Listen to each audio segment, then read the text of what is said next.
Assalomu alaykum aziz yurtdoshlar, barchaga xush kayfiyat tilagan holda bir ikkita qiziq va kerakli bo'lgan savollarga konkretniy javob berib o'taman.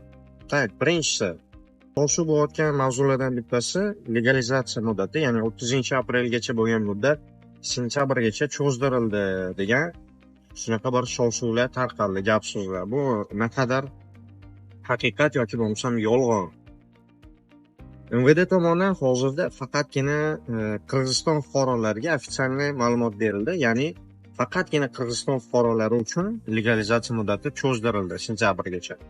O'zbekiston, Tojikiston fuqarolari uchun bunday imkoniyat hozircha yo'q, hech qanaqa bir ma'lumot ham chiqqani yo'q. Hech qanaqa bir cho'zdirish haqidagi bir ukazlar yoki prikazlar hozirda hech qayerda ofitsialniy saytlarda yoki davlat organlaridan nashr etilmadi.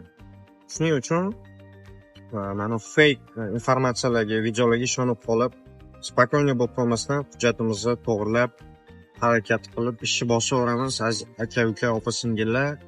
Chunki hujjatsiz yurish bu juda ham noto'g'ri narsa.